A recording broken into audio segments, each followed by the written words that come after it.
ఇటీవల నేను చాలా స్పష్టంగా చెప్పా.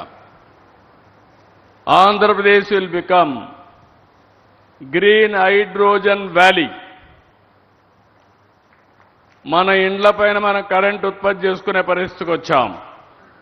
అందుకే ప్రొజ్యూమర్ అన్నాను. Producers come consumer. మనమే కరెంటు వాడుకుంటాం, మిగిలిన కరెంటు గ్రిడ్కి ఇస్తాం, లేకుంటే బ్యాటరీ పెట్టుకుంటాం.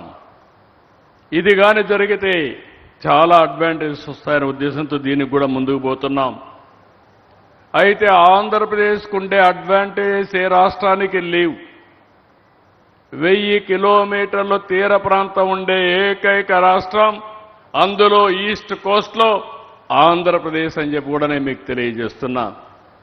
నాకు చాలా సంతోషం. ఏఎం గ్రీన్ కో నేను పెట్టింది ఆంధ్రప్రదేశ్ పేరు.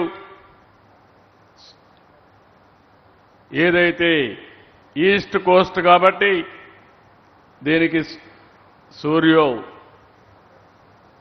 సూర్యోదయం మన సన్ రైజ్ ఆంధ్రప్రదేశ్.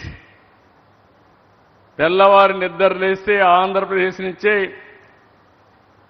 సన్ పుట్టే పరిస్థితికి వస్తుంది, ఉదయించే పరిస్థితికి వస్తుంది. అలాంటి సన్ రైజ్ ఆంధ్రప్రదేశ్లో 1000 కిలోమీటర్ల తీర ప్రాంతం ఉంటే ఒక 20 పోర్ట్లు రాబోతున్నాయి హబ్ అండ్ స్పోక్ మోడల్లో. ఇంకో పక్క భారతదేశానికి పెద్ద అడ్వాంటేజ్ ఉంది. ఎక్కడా ప్రపంచంలో ఎండుండే దేశం ఏదంటే భారతదేశం. ఇందులో నుంచి మీరు సోలార్ ఎనర్జీ వస్తుంది, కొన్ని ప్రాంతాల్లో గాలి ఉంది, విండ్ పవర్ వస్తుంది. మూడోది నీళ్లున్నాయి, గ్రావిటీ ఉంది, పంప్డ్ స్టోరేజ్ వస్తుంది. ఈ మూడు కూడా గ్రీన్ హైడ్రోజన్కి, గ్రీన్ అమోనియాకి అనుకూలమైన వస్తువులుండే రాష్ట్రం. అనిల్ గారు 2016-17 ఆ ప్రాంతంలో దగ్గరికి వచ్చి నేను పంప్డ్ స్టోరేజ్ పెడతాను సార్, మీరు అనుమతి ఇవ్వాలని కోరాడు.